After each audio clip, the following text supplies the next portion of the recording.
Great. Okay. Hello, everyone. Welcome to Atsa 12ci Adam. Tonight we have a special guest, HilalSpor Senior Head Coach, Zeki INANIR. Welcome to the program, Zeki. Good to see you, mate. Thank you, Abi. Likewise, it's fantastic to be here. It's an honor, and I'm very privileged to be part of this show. And it's just great.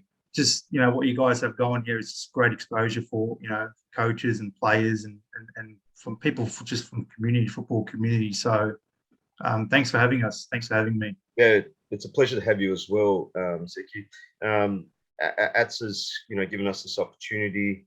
Not just us, but it's a project of Atsa, which is really good.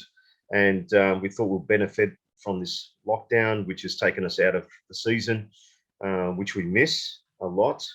We miss talking to each other as coaches, or following each other's results and and stuff like that. So unfortunately, that was the way it was. But time to move on. So it's good to meet good caliber coaches, Turkish coaches, with a bright future, and have you on the show. Wanted to go through your CV, which we do with every single coach. That gives the audience a bit more of an idea of your journey, and then we'll go through. Then we'll have a discussion on what your thoughts are on various topics. Zeki started coaching in 2015 at Hume United under 14s A. Finished last, collected only 1 point, which for me, not many coaches would expose this type of result. So big props to you, mate. That shows how brave you are. And that's one of the things that coaches need to have, is to be brave to make big decisions. So very, very good. I love it. When I first saw it, I thought, wow, man, we've got good pedigree here. We do. We've got a very good pedigree. And it makes me proud as a Turk. I'm not Turkish Australian, but for years, Turkish coaches were seen to be like, yeah, it's a Turkish coach. Mate, we're out there now, mate. Yeah. So it's different.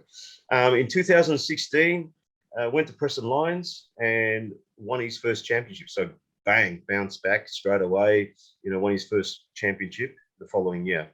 He's got a very good work ethic. He always did the extra work, watching the senior coach, supporting the senior coach at the same time. So very, very good work ethic there. We can see the coach evolving in time. And I really enjoy going through the CV like this, because it gives me a bit of a picture of how you are.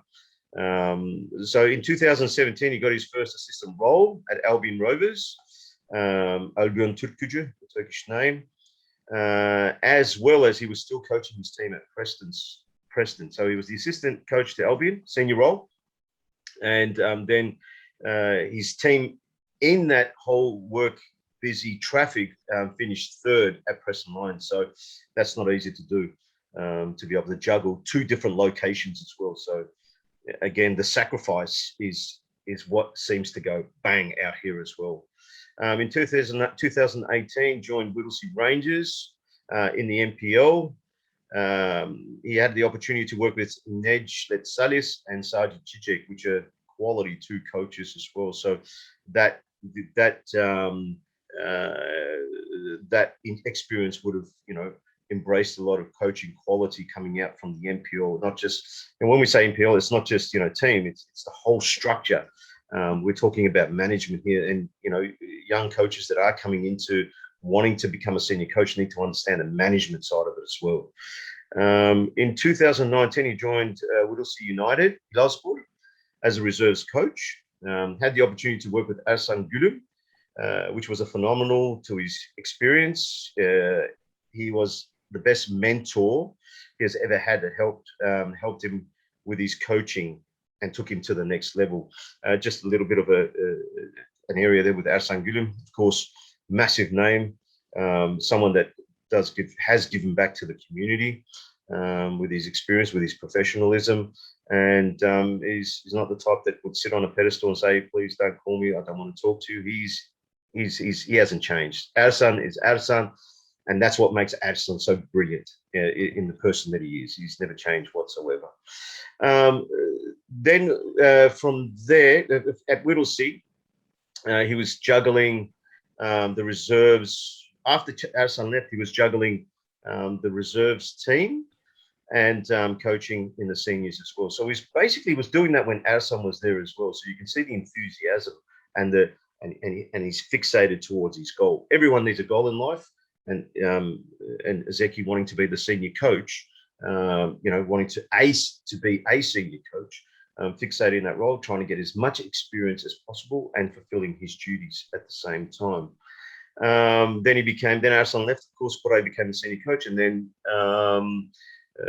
Zeki left the reserves and assisted Koray, which is, probably the smart thing to do, because you want to take off something in order to focus somewhere else, which your journey continued. In 2020, he stayed at Whittlesea United as a reserves coach and assisted the senior coach. This time, juggling two teams was really hard, smart, and opted to just take the assistant role. That's again, within our journey, we do make our decisions, and sometimes we can put ourselves in a decision where we say, "Hey, okay, this is not right." Boom, we put on the quick fix. That's how life is. You straight away, identify that, hey, I can't do this. I'm minimizing my performance. I need to, put my performance in another area to concentrate 100%. However, unfortunately, the pandemic kicked in. So that, for all of us, it was a very difficult year. In 2021, he started the same, assisting Koray. However, he was in two minds. He felt that he had outgrown his role. Love it. So I love these type of answers. Someone that really knows where they are and what they're thinking. And then, left the assistant role. Plus, his wife had a child. Congratulations on that. That's not easy. A man that supports his wife with a child wasn't like that in the 60s or 70s. So, in our days, men are considered to help their wives, which is good, which is great, which is fantastic. It's hard to bring up children, particularly from a young age. Then, of course, the situation with Koray at Whittlesea deteriorated, and then, of course, there was an opportunity to become a senior coach, and he considered himself as the best candidate and got the job. Fantastic, and then became the head coach at State One at HilalSpor, Whittlesea United. Just a bit of an area here that he had with the Team Turkey set up in 2017 off season. He coached the Team Turkey. He was involved in the Team Turkey. In 2019, coached them to the semi-finals in the United Cup and the quarterfinals in the All Nation Cup. Very impressive tournament, which is not run, but Atsa run the All Nations Cup, the Team Turkey teams. So I love it. I love that setup. I remember back in the past, I did the cup was different. No, it was different. We always played Sydney, and I explained it to my previous guest as well. Now we don't see, in the senior team, we don't see the top NPL Turkish players playing in that senior team. Whereas before, it was Melbourne against Sydney. It was, everyone was trialing for it or fighting for a position. All the top players in Victoria would play in that particular team. It'd been in the under-19s, it'd been the senior team. So I was very fortunate to coach the under-19s against Sydney. So I had some, Nejlet, Shane, which is your captain. He was a part of that team. I think he was only 17 or 18. Osman Kozi. There was a lot of players that were in that team that are currently playing in the NPL. Not a lot of them, but a few of them. But there were some really good players. Hassan Topal, he was in that team. Guzzling player. What a player. Hassan Topal. I've had a lot of good memories with Hassan Topal. I'm one that he would have gone pro for sure. He had this work ethic that was phenomenal. So very impressive CV, Zeki. I congratulate you on this journey in such a short period of time, such a young coach, to be able to achieve these achievements. So beautiful. So the next question that I'm going to ask you is, tell us a bit about yourself, mate. Why did you fall in love with this round ball? Why did you go into this coaching madness? Well, the coaching madness all began when I was 14 years old. When a lot of young kids my age would, want to be the next superstar, I was there thinking, I really like coaching. I really like what coaches do. So I fell in love with a game called Football Manager, and that kind of motivated me to actually start coaching. And again, for someone 14 years old, that's not it's not a generic thing to do. Obviously, being young at the time, it's not realistic for a 14-year-old to get a coaching gig. So I played out as much as I had in my playing career, and then made the transition in 2015 to become a full-time designated coach. So yeah, and since I have become a coach, never looked back, to be honest, and enjoyed the ride and the journey that it came with till today. So a lot of experiences, a lot of friendships, and it's just sensational. And again, don't regret not one bit of it.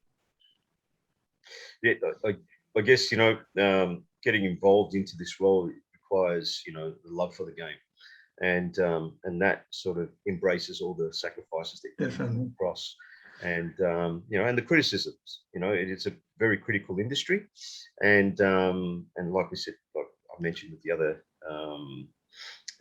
coaches as well, as long as it doesn't become personal, always open to criticism all the time. That's probably the ingredients of a coach that needs to happen constantly. And it could be positive, it could be negative, but it is that role. So yeah, so it's a good way to start your journey in order I to sort of. I feel like the positives outweigh the negatives a lot more when it comes to coaching.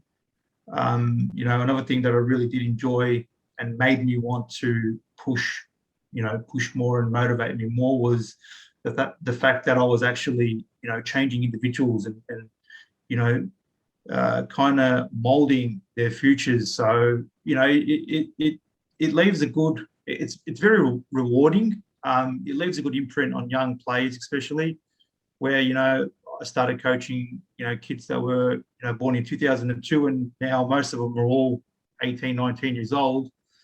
Um, they still are in contact with me, and it's just something that I know that I'm going to be a part of their lives for the rest of their lives. So it's sensational. It's a great Yeah, feeling. yeah, definitely agree. The holistic side of coaching is a different area. It impacts the journey of a player that needs good management, in reference to the parents as well. They got schooling, hormonal growth, or whatever, hormones that kick in. And when you've got someone like yourself that can mentor them at the same time, holistically, that adds not just a football experience, but a life experience as well. So it's very impressive that you think that way as well. Some coaches come in, they just want to win the game and that's it, and walk out and train. But some coaches do care. I'm not saying the other coach doesn't care. The other coach can do a very good job, and you can learn from that as well. But some coaches like to go that extra mile and work holistically as well, because they look at society in that way, and make sure that kids don't make mistakes out there. So, and that's what you're a type of coach that will facilitate, young professionals coming through, older professionals coming through that do, bear on that that stress of being a professional as well. So these are qualities that will take you to that next level. So, which brings me to my next question: as a Turkish coach, how do you see yourself coaching in State One? Uh, that's a great question, to be honest. And personally, as a Turkish coach, young Turkish coach, I'm really honoured, to be honest. Me on a personal level, I think it's a fantastic achievement. Coaching, for 6 years, I remember when I was at Preston Lions when they were in State One, and walking out on BT Connor Reserve at the stadium, and I'll, thinking that one day I'll coach in this league, or one day I'll coach at this team at senior level, and achieving it in 6 years is phenomenal. Yeah, not at BT Connor Reserve, but just down the road at Mosaic Drive in State One at Whittlesea United is a great achievement. There are a lot of high-profile players, high-profile coaches in that league that, we get to bump shoulders with, which again is fantastic. And again, it's a great experience. And it's good that you mentioned that, you recognize that, it's a great achievement what you've done yourself, because you need to see that, and that's the result of your hard work. And of course, you've successfully completed your B license as well. There is a lot of, not a lot, but there is a few coaches out there that still don't have their licenses. Some clubs seem to opt to use a coach's license for a person that does not have a license, which is, you're kidding yourself, in this sense. You've got some coach that is thriving out there, paying the money, putting the sacrifice in, getting their B license, and we're trying to educate clubs as well that these licenses, because there is a lot of people that do think out there that the license, you don't need to do it, it's a money cash grab. Well, it's like anything. You drive in a car, you need to understand. Definitely. That one, parents are involved. Two, there is legalities in there. Three, your development, learning from a mentor that's coached, not just in the A League, but they do bring in guests that's coached somewhere else. So, in such a short period of time to accomplish that as well and get the license right is a big props to yourself as well. Sorry, I cut you off. You were going to say something? That's okay. If, any advice I can give to coaches is the licenses do definitely help. I've come away with a lot of information and, a lot of knowledge from both, the C license and the B license. And I believe both those courses help me personally to take my coaching to the next level. Obviously, experience is a big part of it, coaching, but doing the required licensing helps you as a coach in the long run. And I've just like you said, I've come across a lot of people that don't really value the licensing, but it's just a good platform where you can just take something, whether you agree with it or not. It's just somewhere that you can just take some feedback and add it to your coaching. Yeah, definitely agree. It's that part of that adds to you, and there is a lot of insights there that you learn a lot of things within that journey, and is a part of the journey. I'm sorry, it's a part of the journey, and I think, and congratulations to the federations around the world, UEFA, FIFA, AFC, UEFA, all the confederations that are, that you have to have a license in order to coach in a certain area at a certain level as well. So yeah, it's really good sort of journey to have if you are taking on this journey. Okay, my next question to you is, you've had a very successful journey, I believe you have, from junior to current. Can you tell us a bit about your experiences and the Turkish clubs that has helped you develop into the coach you are today? Well, first team, Turkish team that, did give me the opportunity to, just welcome me into coaching was Hume United. And again, I thank them for the opportunity, and it's great. So, they kind of helped me get into it and pretty much hit me off. They gave me the support, even though we were losing every single game that year. But, not once did they, question me, and they fully backed me and supported me throughout the whole way, which is tremendous. Not a lot of clubs that do that, regardless. So could you say that added to your development?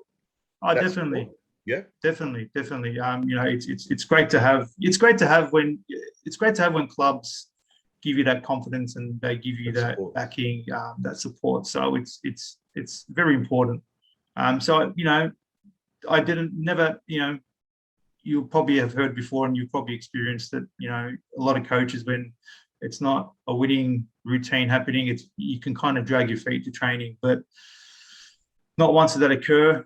Again, the club just made a great atmosphere for me to come into every single week and help me whenever I needed. So from there, went to Albion, and again, it was a similar design, similar, environment. We were a new team from scratch. They made everything possible to, help us, get to where the club needed to be. Obviously, my stay was short there. It was only for a year, but we got along well. the Cyprus community there is sensational. Again, there were some tough results, and not once did they turn against the team. They were there supporting and doing everything. They were doing their bit. So it was, again, tremendous experience at Albion. And then coming to Whittlesea, again, that was just probably so far the best part of my journey.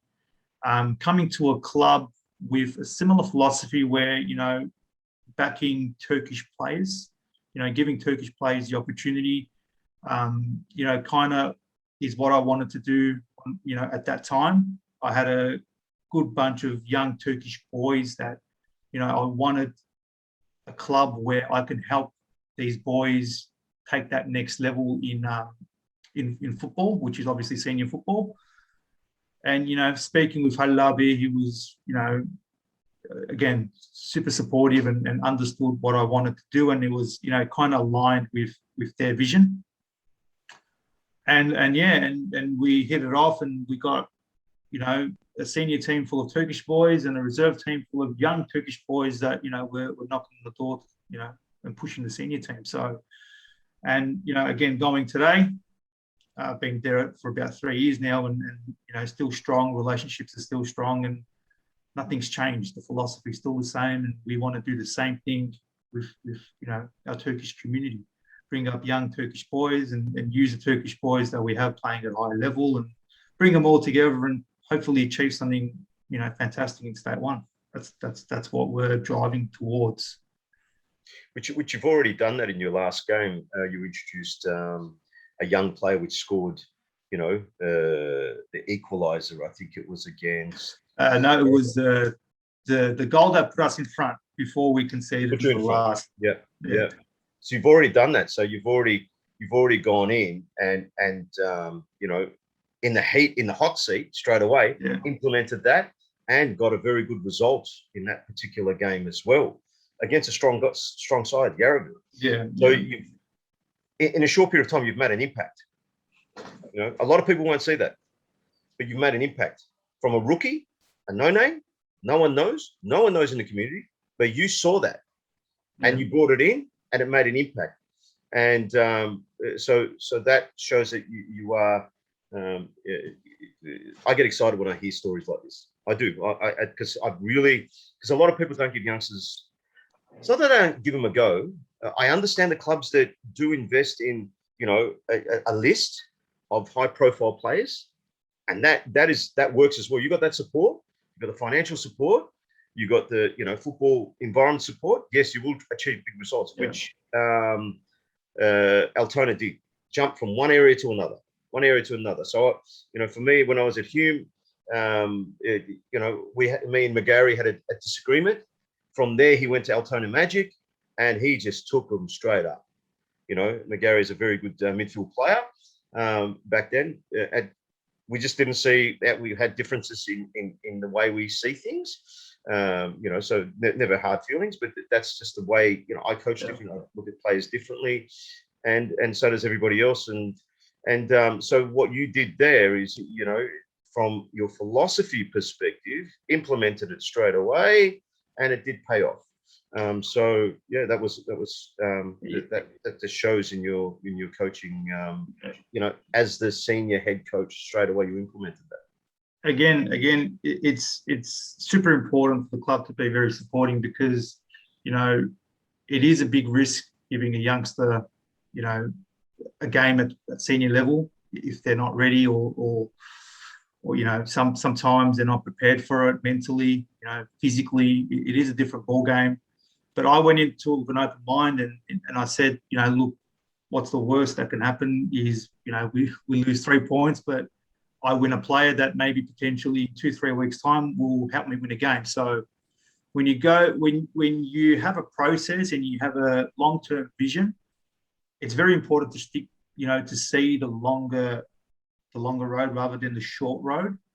And I think for me, going with that process and going with that mentality and just doing what's right inside you. I'm a strong believer of good karma. And, you do the right things by the players and, by the club, and you will always be rewarded. Whether it's, might not be now, but in the future, you will always reap the rewards. But again, it's very important that the clubs are super supportive and they understand your vision and back you and trust your opinion and judgments. And again, that's a club like HilalSpor, which they give you that support, which is important, isn't it? I mean, just speaking with Nedge, in the other interview, I'm enjoying it. It's like it's very similar to a podcast, but the short journey is what a coach, if they are prepared for that, which is the hot seat, you're in the hot seat as well at the moment. But the support makes you feel very, very confident in the decisions that you want to make that is right. Does it make sense? As opposed to putting in that evolution effect where saying, okay, I can't coach the way I want to coach, but I have to readjust and do something that is within the environment. So that was me at Hume. So when I went to Hume, I went there half the season. I didn't have the players that I wanted to work with, but I had to put in a quick fix, which I believe I achieved. But as I was starting to change the side and change the change room and certain things, I identified myself to say, okay, this is not the coach that I want to be. Yeah. I don't want to go in for a quick fix. So I opted as a coach to go down and work at State 5, to work with a club that has got this type of long vision. And that's what made me feel good as a coach. But I do understand the clubs that do want something instant. Real Madrid, they want it. They want the cups, mate. Definitely. And Hume, I understand it. They want the trophy, but they did support Nick Haggerty all the way through as well. So they have done that particular journey with one of their best players, if not one of their best players. And there's a few clubs out there that do it, but some clubs don't. Hence, that's why there's such a turnover of juniors. That's why you won't see too many junior players, evolving from the 20s onwards, or you do, either way. And the reason why that doesn't happen is, and I'll bring myself back to Arsan, the professionalism. No club has a scouting team. No club. Yeah, no NPL clubs. They don't have a scouting team. They don't have scouts. It's not a full-time area, even at the NPL. It's not a full-time gig. And we do get, for the work that we put in there, we don't get much either from a financial perspective. But, the support, that's a support of a club where you put in all these hours. I just heard of a coach the other day, being offered a role for nothing at the top area for nothing. Zero. They want zero. And he's wanting to be there because of the level. Now, this is not right. This is where these are the problems in Australian football. This is where it's all wrong, where you don't have a scouting team, it's not full-time, etc. And it's not the club's fault either. It has got nothing to do with the clubs, to be honest. It's just from the top down. So when you come into a club with this philosophy and the support is not there from the top to the club to you, it's a ripple. Goes all the way down.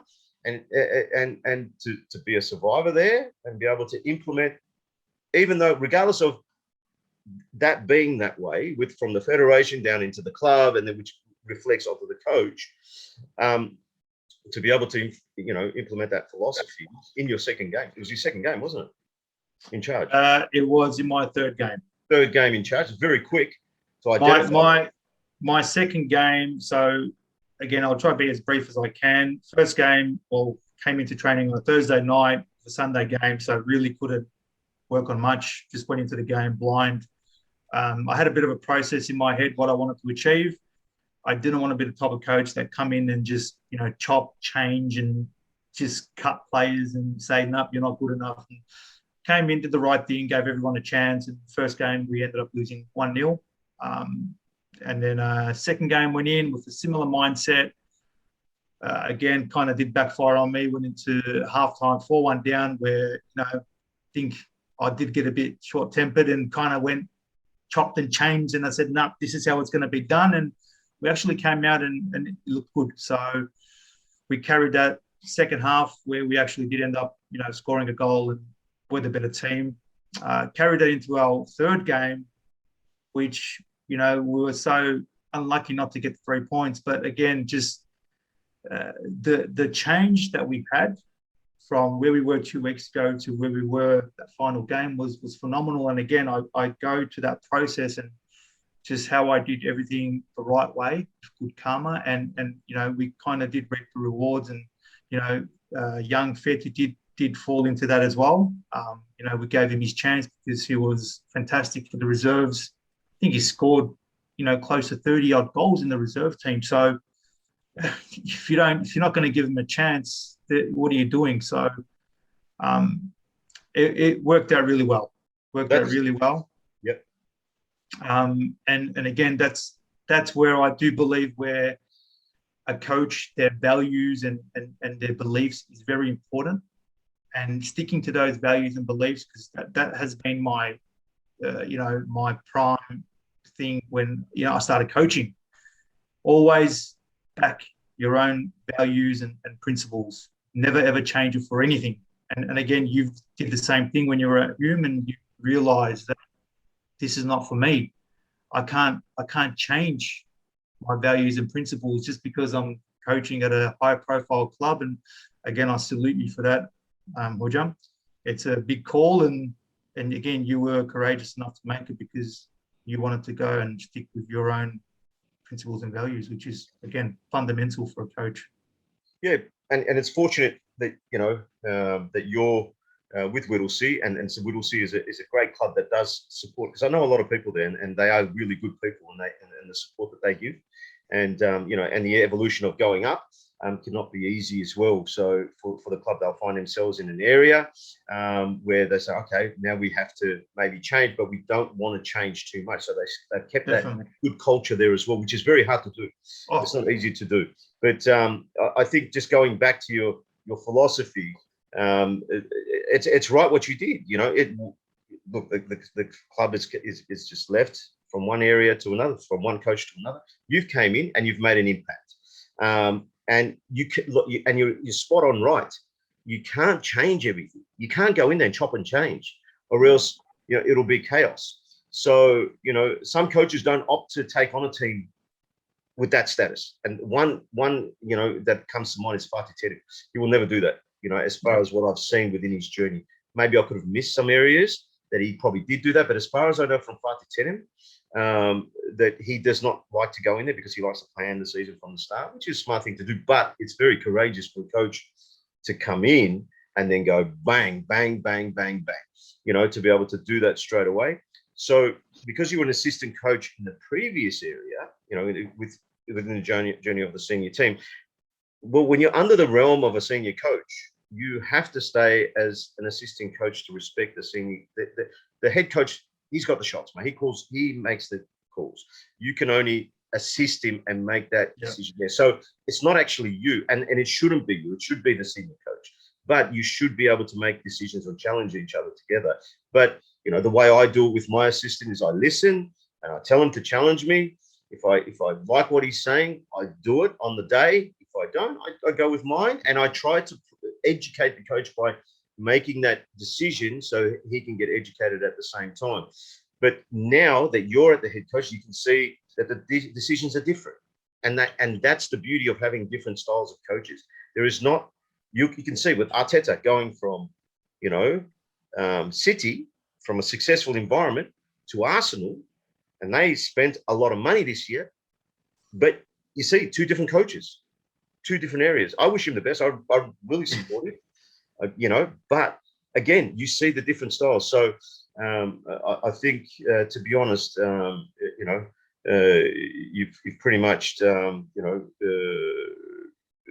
gone into a very, very good challenge, to be honest, and it's very courageous as well for you to do that, which brings me to the next question. You've represented Team Turkey as a coach in the All Nations Cup tournament. So this experience, how do you feel as coaching a Turkish national team in a foreign country, right? Because I know in Turkey, once the calling comes from the Milli area, because I've been very lucky and fortunate to coach there and work there. And when Milli comes in, it's a different buzz. It's a different vibe. You stop everything and you have to go there. I've never experienced it. Yeah. I've experienced it here in Australia, which it's a different feeling, man. So how did that feel? It's probably one of the most amazing feelings I've ever had. I'm a very, passionate and patriotic Turkish, citizen, and everything about our flag I love. Yeah. So, representing them is again, great honor. Team Turkey is, for me personally, was a fantastic experience. It gave me the opportunity to work with some of the best Turkish players in the state. Again, for someone like me, young, I had a lot of players that are, older than me. I was coaching them and I was guiding them and telling them what to do. Where, some of these guys had played at, very high level football in Victoria. So, having that respect was phenomenal. I coached in 2018 as well with Akanabi. Akanabi was playing, but I was doing the majority of the trainings and drills, and we would collectively. Sorry to cut you off, Zeki. I could be in the president of Hume. Yes, Hume United. Yeah, fantastic president. So he will be one of the presidents that we're going to have on the show. Yeah. So amazing guy. I really enjoy, because I have to give a mention because I've got a lot of time. But definitely, I remember him as a player, and now as a president. He FC Tullamarine. He's just, there was a time we needed a friendly game and we didn't have anywhere, and he said, "Look, we've got room. You can come down." Yeah. And he facilitated us. Awesome He's one of the best in the football community, Akanabi, yes, and 100%. I have a lot of respect and always a lot of time for him. But that time we're in the semi-finals. Almost close to the finals. I go back to when I first started, the All Nations, and every single year it's a very historic tournament in Victoria.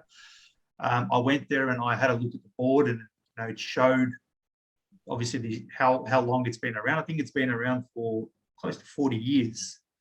So a very long time. And it kind of did disappoint me not seeing our name as a winner or even a runner-up. So it kind of fired me up a little bit, and, wanting to get our name there. And I personally believe it's on my bucket list and my long-time ambition as a coach to coach, inshallah, one day, Team Turkey to a championship in the All Nations.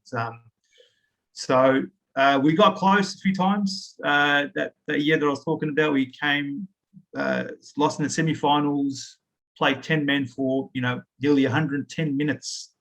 And we ended up losing in the final minute to a Nika Pafano won the goal. And then the following year, we got eliminated in the quarterfinal, and we lost in the semis again in the Unite Cup, which is a sensational tournament, to be honest. The organisers were, fantastic. It was a great quality tournament that, hosted, I think, over 40 teams. And making it to the semis in that and losing to a very good team in Afghanistan, where, again, we were the dominant team, was very disappointing. Not being able to play the final at Amy Park was, I remember driving from that game and actually crying because we couldn't, we just couldn't get there. And I knew how disappointed the players were, and it just made me so bad, for them, for not being able to get them to that final. And we have had a lot of heartache in those tournaments, and hopefully, if we can, next year, if we can get a team together, we'll be looking to win it. Inshallah, I really like the way you bring out your feelings as well. It's important to have that emotion, that feeling of not being able to win that particular Definitely. tournament, and you will get there. I believe you will get there, and you will make us all proud. So I believe that's very, very important to have, within that sphere, because I think in the World Cup, when we the success that we have. I remember that time, Sydney Road. I miss that. That was buzzing. God. My horn in my car was after I had a brand new S15 back then. Wait. Yeah, I had a brand new S15. I brought it Nissan. I brought it out. I remember, and it was brand new. And went on to Sydney Road, and just pressing the horn. The horn was gone afterwards. I had to get it fixed. So that's how crazy it was. You know, it was an amazing time. And locally, you get that buzz as well. Not at that level, but you still get that buzz. Oh, definitely. You know. So look, we're all Australian. You know, we got dual citizens, but you know, we're passionate in our heritage, and you know, and so is everyone, because that's. See, this All Nations Cup, I really congratulate the organisers, Atsa. They really put on a good support area in such a short period of time. And one thing, sorry, Abby, I'm cutting you out. And again, I congratulate Atsa and you know, CJ and Mesut Aknabi was at one stage running it. And you know how you did say that when the Karmatakam did come calling, everyone would, you know, back in your time would be fighting for a position where, you know, when I first came there, it was kind of unheard of. And, you know, a lot of high profile players didn't want to come down. So, but, you know, I remember 2019 and you know, even after our tournament, players would be already looking forward to the next tournament. And you know, that's the main reason why these boys are getting that, you know, feeling that way. It's amazing that they're facilitating this team and supporting them, because again, now Team Turkey is back on the map, and everyone wants to play for them. And yeah, 100%. I agree. And I'm even hearing now that players are even asking about, you know, is the All Nation Cup happening? You know, they're asking about, so the buzz is out there, and it's really good. The two organisations, you've got the Turkish, you know, the federation, which is, you know, the federation that I was a part of back in the day, that organises the Turkish Cup, which they did a fantastic job. And then you've got Atsa, which is a totally different thing. Atsa's, you know, a sports organisation which could have a host of other type of areas as well. So, and that's hence, you know, bringing the coaches together, bringing a lot of things. So it's very, very good that the two organisations are focusing in their own areas, so they can, you know, punch out a really good, you know, event. And you know, when one organisation takes on too much, the manpower's not there. So it's really, really good what's happening out there in the Turkish football or the sports organisation in that area there. So yeah, hopefully we'll get to see a final, or even so, you know, getting out there and seeing the next youngster, you know. And I do have to say, it can be a, you know, a good hunting ground for clubs as well. Definitely, it is. You know, it can be a good hunting ground for players. You know, one that I did not understand at the start, and then I thought, yeah, look, it is a good hunting ground for players that will, you know, sort of evolve into that next area or into that next club. Which brings me to my last question. What's your thoughts on Turkish players, or your recommendation? What do you recommend, or what advice would you give on Turkish players, and what advice would you give on Turkish coaches and clubs? Firstly, I'd like to, you know, address that collectively. Players and coaches, I believe, personally, my opinion is there isn't a lot of us at that top level players. You know, we do have a handful playing in the NPL, but I believe we should have more, and we need to have more personally.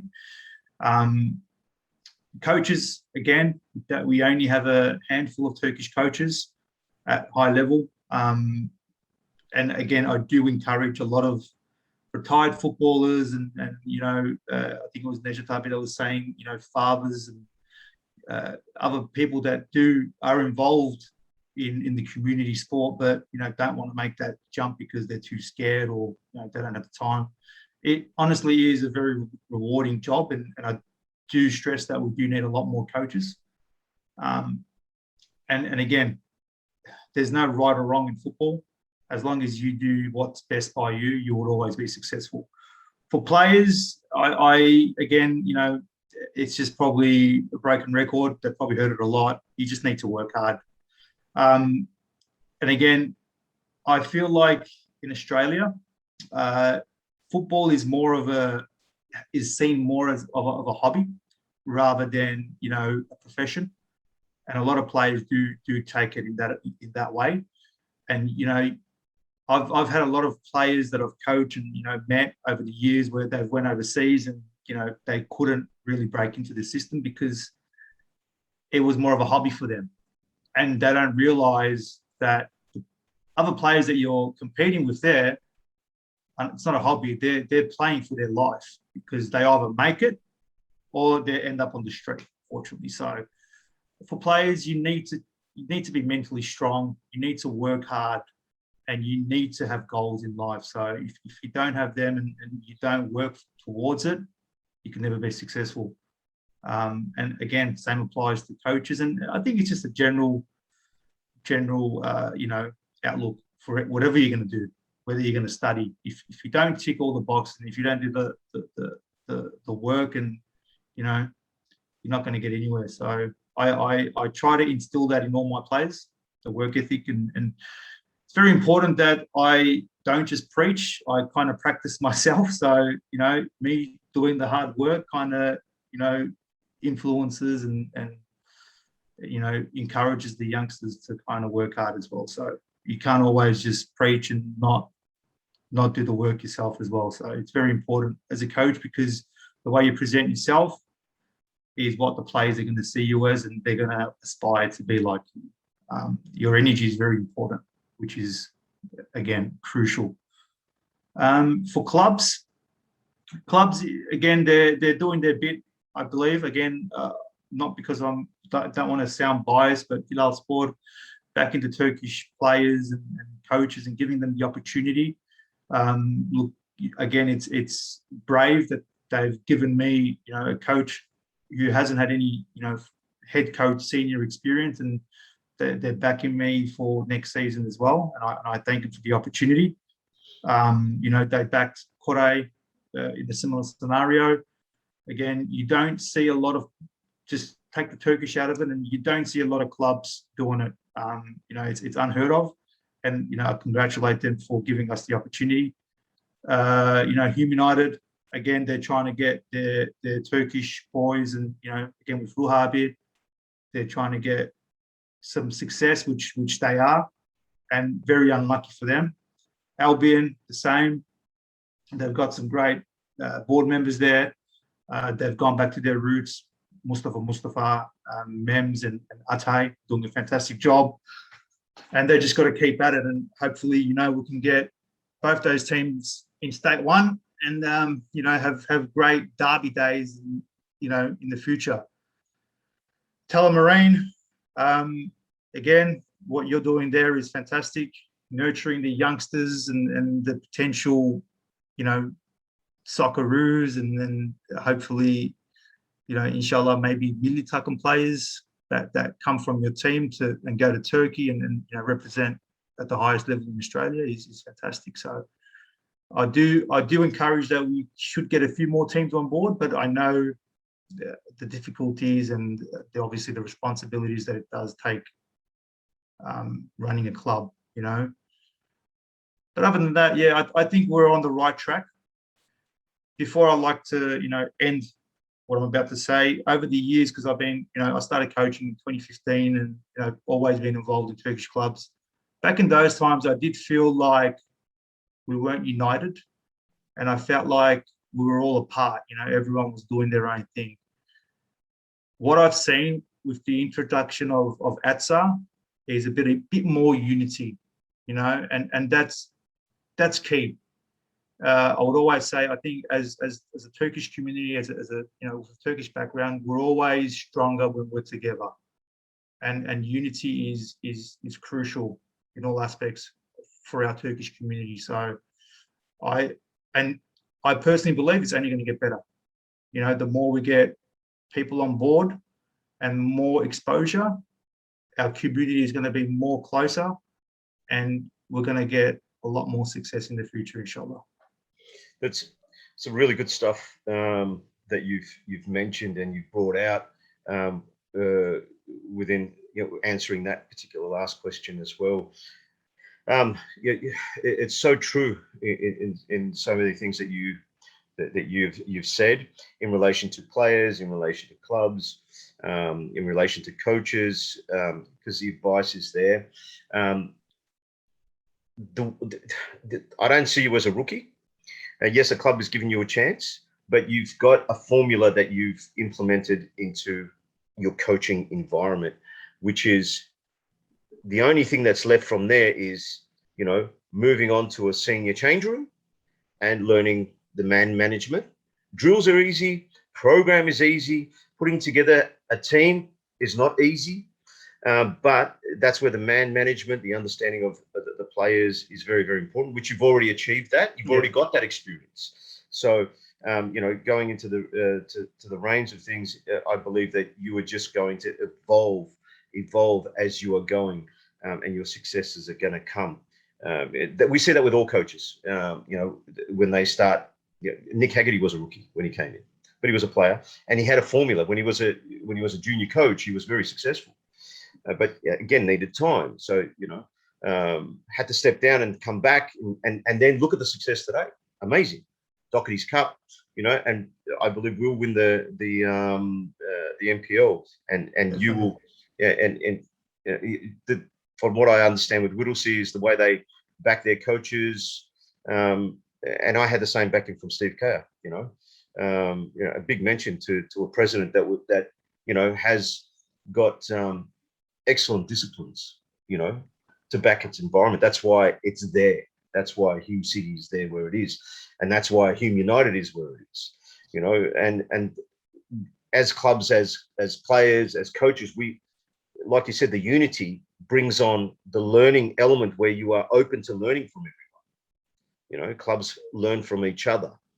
However, they all have different philosophy. And at the end of the day, they do challenge each other as well. And challenge is always healthy amongst that. So, you brought out some really, really good stuff. The work ethic, yes, in the past, it was looked at like a hobby, but these days we've got all the case studies in front of us. We've got Azsan, we've got Aziz, we've got Tansal Beza, all of these. We've got Yardin.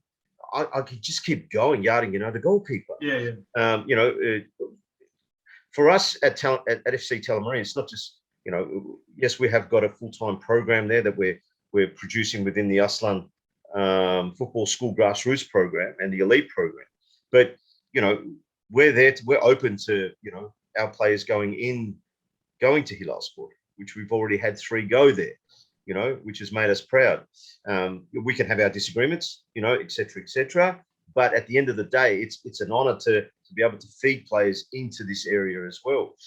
Even though we want to keep our players for our success as well. So, to be very open and very blunt, we don't want to lose all of our players. I think again with the whole unity aspect of things, and it's very important that you did touch on that, where we do have 3 of your boys that you've mentored for a long time come in and make a great difference in a team, in the senior team. And I think it's all about helping each other out as a community. One day you give me a player, and one day I might give you a player, and that's just how it all works. At the end of the day, we should have one goal as a Turkish community, and that's to get all our Turkish teams playing at the the highest level possible. Just like the other communities, you've got like 2 teams or 3 Greek teams in the NPL, and got a few Macedonian teams in the higher leagues. And me coming, working with Preston Lions and seeing how united they are within their community was the main reason why I wanted to work for a Turkish team and be like, why am I going to help out a Yabancı team when I can help my own Turkish community? If I was to go somewhere else, I probably will get a lot more money and a bit more recognition, but deep down, it's not going to benefit the community, our Turkish community. So that's not important. But what Atsa and people like me are trying to do is get the Turkish community on the map, and we're pretty much there, hopefully. So then going forward, it's only going to get better. 100%. I mean, before it wasn't like this. It was, like you said, it was very disjointed. People were constantly not happy about players going from one area to another. That was including myself. But now, once you bring them all together, and if there's good, channels, open lines of communication with under the federation rules and regulations that they've implemented towards clubs, where clubs need to talk to each other, etc., etc. Definitely. That is just going to get better, like you said. Definitely. And yeah, the Macedonian, the Croatian community, Dandenong City, all these, they've really embraced these things. So I think we're just going to get better and better and better and better, I believe, because there's a generation that is coming that is like yourself, a good coaching generation, but the past generation are there supporting as well. The past generation has done an amazing job. The past generation has done a phenomenal job, and which gives us the opportunity, to be able to, coach in these clubs. I mean, for me, I come from a Southern Stars background. Cheltenham was in the day. I've been fortunate enough to see 4 different generations of football, coaching players, etc., etc. And my dad was a part of the first committee of HilalSpor, which was in 1974. The evolution of seeing all these players, all these clubs, committee members, we've got a big, big, strong community. So Atsa, embracing this history, and then, and then we flash back to the, Rahmetli John Ilhan, poured so much into football, into Turkish community. So, there's been a lot of good ingredients there. So, look, thank you. It's been a pleasure talking to you, and it's been likewise. It's been a learning experience as well. I'm not just saying that because every individual is different, and that's what makes it, very unique. I was a flight attendant with Qantas for 10 years, and I worked for Qatar Airways as well. And one of the things that we had to execute as cabin crew was, in the case of emergency, all different characters had to work together. And if we were cross crewing, which was you're jumping from one crew to another aeroplane, the system was so good that regardless of, even if you haven't worked with that person, the moment that you go onto the aeroplane, everyone knows their duty, everyone knows their role, and everyone just soldiers on. And no one has, everyone's characters are different, work style is different. So, and I believe it, as a working system, the airlines are phenomenal because you work with the pilots and cabin crew. So it can be implemented into the clubs as well. But the uniqueness of having different people, introvert, extrovert, whatever, ex-professionals coming back in and giving back into the sport is going to, look what Arsan's done for you, mate. Definitely. Arsan's amazing. Like I said, Arsan is the same Arsan. He has not changed. He's amazing. He's an amazing character. What I've learned from him, what I learned from him in the space of 3 months, I would probably say would equate to about 6 to 10 years of experience that I probably would have had to, get myself. So it was just a vast amount of knowledge and just, experiences that he lived through and that he took down from some great coaches. Channel Hoja and he was coached under he was coached by a lot of good coaches. Yes, Slavan Bilic, and again, he's played with some great footballers and against some great footballers. So there was a lot of experience and a lot of learning, and I try to make the most of it. And I'm sure that a lot of coaches are going to learn from your experiences as well. Now that you're the head coach of Whittlesea, I'm sure that you will be mentoring, your junior coaches and whoever is going to assist you as well. So good luck with 2022. Thank you. And thank you for coming on the show. You will be a part of the show again. We will invite you if you've got the time to come on, because Atsa is putting together a board of coaches that is going to be involved in some good decision making as well, only strictly for coaches, strictly for us to make those type of decisions when it comes to a football perspective. So, and you're someone key within that sphere as well. So thanks, Zeki, and good luck for next year. Thank you. You're welcome, Avi. And likewise, I wish you and all the Turkish coaches and players and committee members and clubs all the best. And I looking forward to hopefully seeing you all in the Atsa 12ci if we do go ahead with it. Yeah, that's something that's good. It's a good challenge. It's good to. I enjoyed the Atsa 12ci because it gave me an idea of where my team was at for the season. Yeah. So, which was really, really good. And the cup, of course, it's an honour to play in there within the cup. So that's it for tonight. We will be hosting a player next, which is a goalkeeper, Abdülkerim Koç. Please like us on our Facebook page. We still don't have an Instagram page, but please like us and follow us, and hopefully, we are providing some good knowledge for everyone in regards to the Turkish sporting community as well. So thank you, and look forward to seeing you again.